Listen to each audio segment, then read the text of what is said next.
एक छोटा सा गांव था, धारपुर। यहाँ सब कुछ शांत था, लेकिन शांति के पीछे छुपी थी एक ऐसी कहानी जिसके बारे में सिर्फ बुजुर्ग लोग चुपचाप बातें करते थे। एक पुरानी रहस्यमयी काली गुफा, जिसके अंदर आज तक जो गया कभी लौटकर नहीं आया। एक दिन अर्जुन की दादी उसे एक पुरानी किताब देती है जिसमें उस गुफा का जिक्र होता है। अर्जुन को पता चलता है कि उसके दादाजी भी उस गुफा के राज को जानना चाहते थे, लेकिन उनकी मौत अचानक हो गई। अर्जुन पूरी बात जानना चाहता था तो उसने दादी से पूछा, दादी, दादाजी भी उस काली रहस्यमयी गुफा के राज को जानना चाहते थे ना? हाँ बेटा, लेकिन तुम क्यों पूछ रहे हो? दादी, मैं भी उस गुफा के राज को जानना चाहता हूँ, इसलिए मैं उस गुफा में जाके उसका पता लगाऊंगा। नहीं अर्जुन बेटा, सभी गांव वाले कहते हैं कि जो भी वहाँ जाता है वो लौट के कभी नहीं आता। और बेटा, भगवान ना करे तुझे कुछ हो जाए, तेरे अलावा मेरा और कोई नहीं है। अरे दादी, आप चिंता मत करो, आपका अर्जुन उस रहस्यमयी गुफा में जाएगा भी और उसके राज को भी खोलेगा। और दादी, दादाजी भी तो यही चाहते थे ना, मुझे जाने दो ना दादी। थोड़ी देर बात करने पर आखिर में दादी मान जाती है। अगले दिन अर्जुन अपने दोस्त जोया और कबीर से इस बारे में बताता है। अरे यार अर्जुन, वो रहस्यमयी गुफा बहुत खतरनाक है। हाँ अर्जुन, वहाँ जाना ठीक नहीं होगा। देखो दोस्तों, मुझे भी वहाँ जाने से डर तो लग रहा है, पर मैं वहाँ इसलिए जाना चाहता हूँ क्योंकि मेरे दादाजी भी उस रहस्यमयी गुफा के राज को जानना चाहते थे और उनकी मौत हो गई। इसलिए मैं इस गुफा के राज को सारे गांव वालों को दिखाना चाहता हूँ। अर्जुन, अगर ऐसी बात है तो हम तेरे साथ वहाँ जरूर चलेंगे। क्यों जोया? हाँ अर्जुन, अगर ऐसी बात है तो हम तुम्हारे साथ जरूर चलेंगे। तो ठीक है दोस्तों, हम आज रात में ही, जब सभी गांव वाले सो रहे होंगे, तो हम वहाँ जाएंगे। रात के अंधेरे में जब पूरा गांव सो रहा था, तीनों दोस्त अर्जुन, कबीर और जोया छुपते छुपाते गुफा के पास पहुंचे।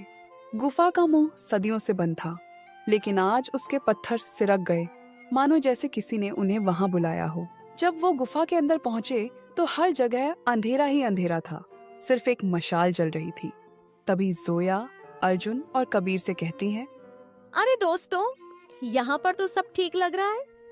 नहीं जोया, यहाँ कुछ तो गड़बड़ जरूर है। कबीर डरे हुए आवाज में, हाँ अर्जुन, यहाँ सब ठीक लग रहा है, चलो हम घर जाते हैं। तभी गुफा में से आवाज आती है, कौन हो तुम लोग? वह तीनों घबरा जाते हैं और तीनों वहाँ से भागने लगते हैं। रास्ते में जोया की नजर एक बक्से पर पड़ती है। अर्जुन, कबीर, रुको, वो देखो बक्सा। अरे हाँ दोस्तों, वो तो एक बक्सा ही है। मुझे लगता है कि हमें जरूर कुछ काम का मिलेगा, चलो देखें उसमें क्या है। हाँ हाँ, चलो देखते हैं क्या है उसमें। वह तीनों उस बक्से को खोलते हैं और उसमें एक बहुत पुरानी किताब होती है। इतनी पुरानी किताब, इसमें ऐसा क्या होगा? अर्जुन, इसे पढ़ते हैं, शायद हमें कुछ पता चल जाएगा इस गुफा के राज के बारे में। हाँ अर्जुन, मुझे भी ऐसा ही लग रहा है। अर्जुन उस किताब को पढ़ता है और उसे पता चलता है कि इस रहस्यमयी गुफा में एक इंसान एक पत्थर के रूप में कैद है। जोया, कबीर, मुझे लगता है कि हमें जो आवाज आई थी वो उसी इंसान की थी जो पत्थर के रूप में कैद है, और सिर्फ एक सच्चा इंसान ही उसे संकट से मुक्त कर सकता है। चलो हम वहाँ फिर चलते हैं और उनकी मदद करते हैं। चलो हम वहाँ फिर चलते हैं और उनकी मदद करते हैं। दोस्तों, पर मेरी एक बात अभी तक समझ नहीं आई कि यहाँ लोगों की मौत कैसे और क्यों होती है। हाँ कबीर, ये बात तो मुझे भी समझ नहीं आ रही है। चलो दोस्तों, इस बात का पता वहीं जाके लगाते हैं। जोया, तुम सही कह रही हो, चलो चलते हैं। फिर वह तीनों इस बात का पता लगाने के लिए उस जगह वापस जाते हैं जहाँ उनके पीछे से कोई आवाज आई थी। मैं जानना चाहता हूँ, क्या यहाँ कोई है? अरे बच्चों, घबराओ नहीं, मैं तुम्हें कोई नुकसान नहीं पहुंचाऊंगा। आप कौन हैं और अभी कहाँ हैं? कैसे दिखाई दे सकता हूँ? मैं तो एक पत्थर के रूप में कैद हूँ।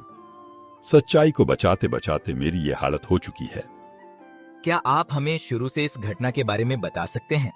बच्चों, ये बात है उस समय की जब मैं मेरे राज्य का राजा हुआ करता था। मेरे पास एक जादुई पत्थर थी जो मुझे एक साधु बाबा हमसे प्रसन्न होकर दिए थे। हम जादुई पत्थर का इस्तेमाल लोगों की मदद और सेवा करने के लिए करते थे। फिर एक दिन एक पाखंडी बाबा ने अच्छे बनने का ढोंग करके हमसे मदद मांगी। महाराज की जय हो। प्रणाम बाबा जी, हम आपकी क्या सेवा कर सकते हैं? महाराज, मैं पास ही के एक जंगल में रहता हूँ। मैं अपने सभी शिष्यों के लिए एक बड़ी सी शाला बनाना चाहता हूँ, और महाराज बस यही सोचकर कि आप मेरी मदद करेंगे, मैं यहाँ चला आया। ये तो बहुत अच्छी बात है। आप अपने शिष्यों के लिए इतना सोच रहे हैं। हम आपकी जरूर मदद करेंगे। कहिए, मैं आपकी मदद कैसे कर सकता हूँ? महाराज, कल सुबह आप अकेले मेरे कुटिया पे आ जाइए, मैं सारी चीजें आपको वहीं बताऊंगा। बाबा जी, अकेले? हम अपने साथ किसी को क्यों नहीं ला सकते? महाराज, दरअसल मैं अभी नहीं चाहता कि इस शाला के बारे में किसी को पता चले। मैं अपने सभी शिष्यों को उपहार देना चाहता हूँ और उनके चेहरे की वो मुस्कुराहट देखना चाहता हूँ। आप बहुत अच्छे गुरु हैं बाबा जी। आप अपने सभी शिष्यों से कितना प्रेम करते हैं। ठीक है, हम कल अकेले ही आएंगे। जब अगले दिन राजा वहां जाते हैं तो वहां का माहौल देख के राजा सोच में पड़ जाते हैं कि सभी शिष्य कहाँ हैं, पर राजा कुछ नहीं कहते। वह पाखंडी बाबा को ये पता था कि वो जादुई पत्थर राजा हमेशा अपने पास ही रखते हैं। वह राजा को गुफा में ले जाता है और वहीं उसने छल करके राजा से वह पत्थर ले लेता है और राजा को एक पत्थर बना देता है। महाराज, आपके साथ बहुत बुरा हुआ, पर यहाँ आने वाले लोगों की मौत कैसी हो जाती है? बच्चों, यहाँ आने वाले लोग अपनी मर्जी से आ तो सकते हैं, लेकिन उस पाखंडी बाबा ने इस गुफा पर ऐसा जादू किया है कि सिर्फ एक सच्चा इंसान ही वापस जा सकता है, और वही इंसान मुझे भी पहले जैसा एक आम इंसानी रूप में ला सकता है।